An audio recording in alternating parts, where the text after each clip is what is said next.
Hi, my name's Phil. I like talking about politics, and in this video, I like to take a look at a few extraordinary front pages in the Daily Express the weekend and yesterday, and the Sunday Express as well on obviously Sunday. And both represent, or all three now, represent a major shift away from backing Boris Johnson and even throwing some weight behind a possible successor. But first, if you'd like to be notified of daily news and politics, please subscribe to the channel and click the bell notification icon. So I'm going to begin by saying this isn't a video about, oh, this is the beginning of the end of Boris Johnson now. That's it. He's definitely going now. He has taken a massive battering last week. And just as importantly, he has annoyed the only people in the land who decide whether he stays or goes. And I mean, he has massively annoyed them, Conservative MPs. On Monday, there was an emergency debate in Parliament on MP standards. Boris Johnson failed to attend. Initially, it was all very confused. Initially, I was getting reports that, yeah, he'll be in his House of Commons office. Don't worry, he'll be listening in. Like as if he's got his ear to the wall or something. It's basically right next door to the debating chamber. So he could be bothered to cart himself over to the Palace of Westminster and into an office next to the debating chamber, but didn't feel he could make it into the chamber itself. Not really the sort of behaviour that instills in your MPs the notion that you are a strong leader. Makes you look like you're hiding from tough encounters, in fact. As it happens, if he ever made it to Parliament, I'm not sure how long he lasted there, because during the debate it was mentioned that he'd actually buggered off to the northeast of England to pretend he was doing something useful. Perhaps he was going to explain to those in those areas how who've managed to keep their jobs through Brexit so far, what they're going to do when he triggers a trade war with the EU, which would close even more factories down.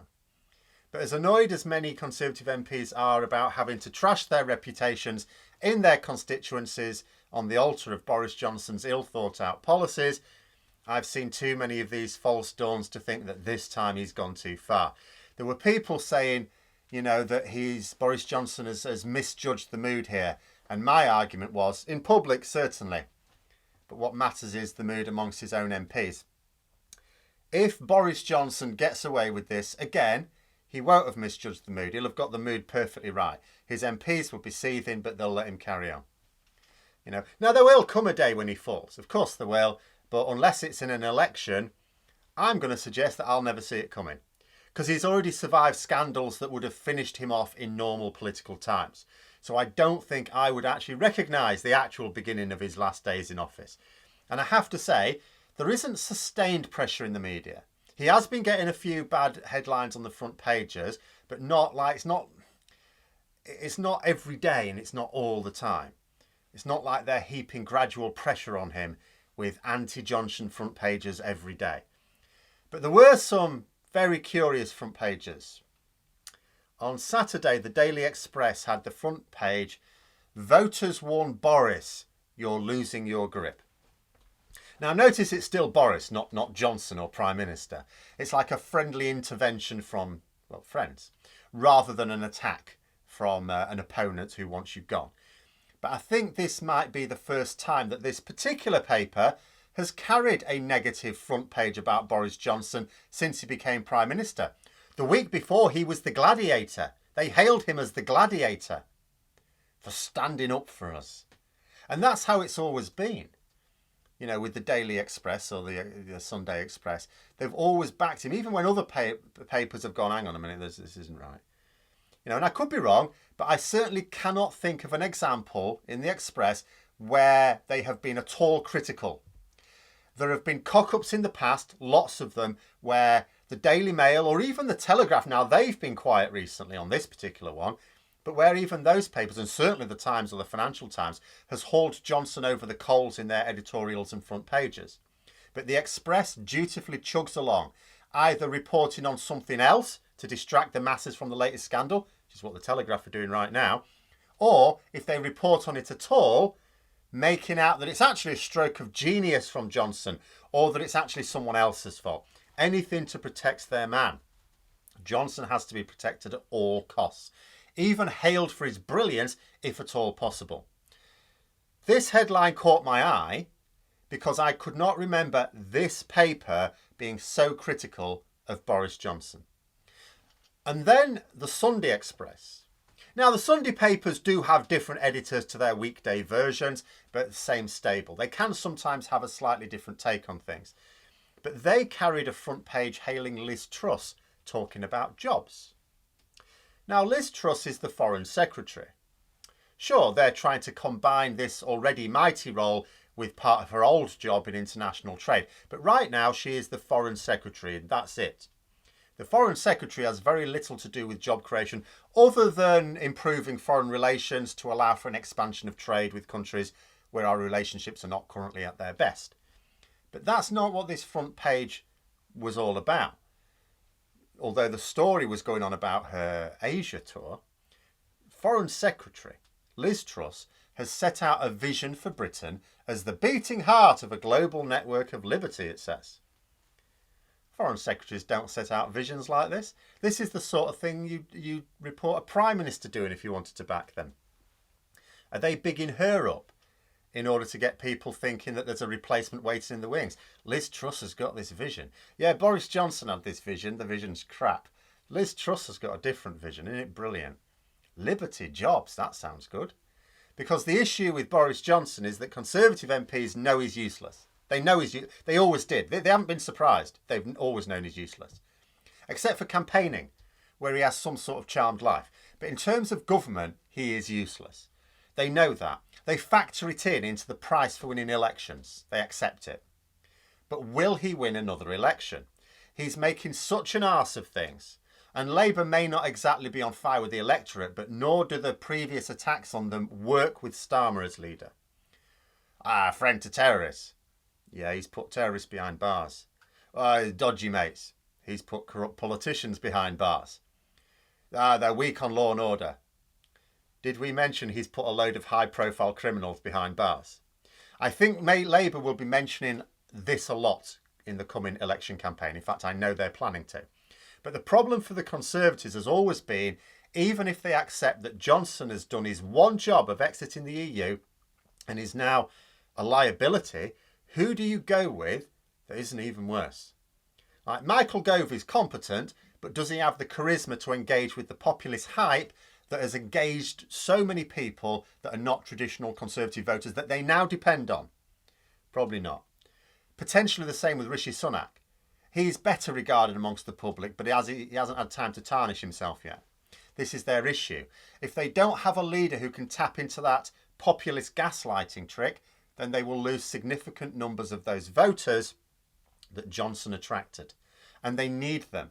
It's not like they can just re-engage with the more traditional Conservatives who have lost they've lost under Johnson's reign, because their Brexit position makes that impossible.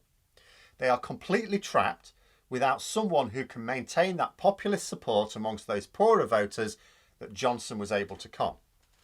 If they could identify someone that they believed was at least as good, had at least as good a chance as Boris Johnson of leading them to another election victory, they would go with them in a heartbeat.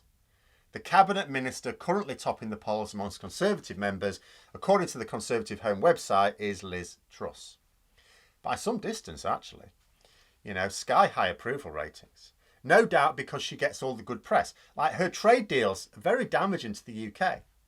The carryover deals were all bound, they were bound to go wrong because it was just copied and pasted. But they've been found to be strewn with errors that they didn't do a very good job of the copy and paste. They're basically full of clauses that tie us to EU rules. Because they were EU deals. We haven't changed them. We've just scrubbed bits out and it's like scrubbing out the EU and putting UK in instead. But we forgot about a load of clauses about EU rules. So officials are now having to go through them all again to sort it all out. It was recently reported that if you put all of the trade deals, all of the Brexit trade deals together, they are worth less than 50 pence per person in the UK. It's not exactly compensation for the massive increase in inflation in this year alone. And bear in mind, that's 50p a year. It's worth 50p a year to people. And we don't even get that 50p 4 years. Got to wait about 10 years to get it. Price of food has gone up way more than that per week. But this is not how her handiwork is being portrayed in the right-wing media. So she looks good. She looks like she's achieving. I'll be honest, I don't mind the prospect of Liz Truss replacing Boris Johnson. For me, there are three main advantages. Firstly, it means Boris Johnson is gone.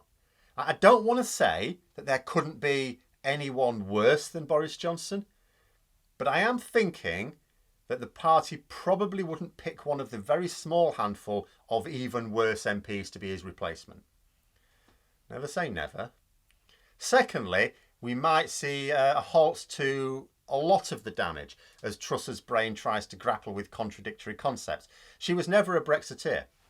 Like Boris Johnson, she became one for her career, nothing more. She knows Brexit is a disaster. She's openly said so in the days before the Conservatives had to either stop saying that or sacrifice their careers. Unlike Johnson, however, I don't think her brain allows her to descend into this fantasy world, this delusion that will stop the conflict raging in her. You know, I'm not saying that she'll work secretly to undo Brexit. No, she won't. She's focused on her own career. She doesn't care about the country. I'm quite sure that she sees that she has to plod along with it. I just don't think she'll be convincing.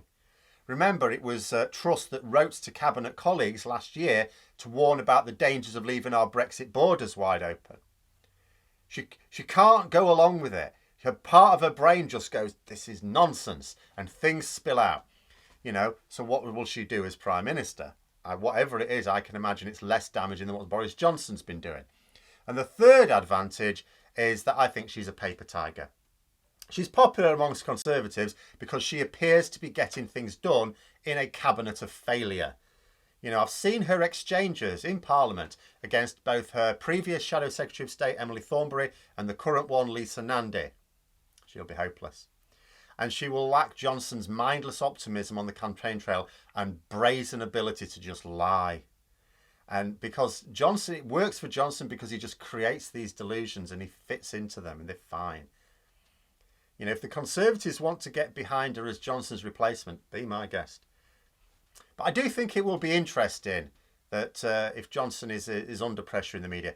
Yesterday, so another one, the Daily Express, they ran another front page attacking Boris Johnson.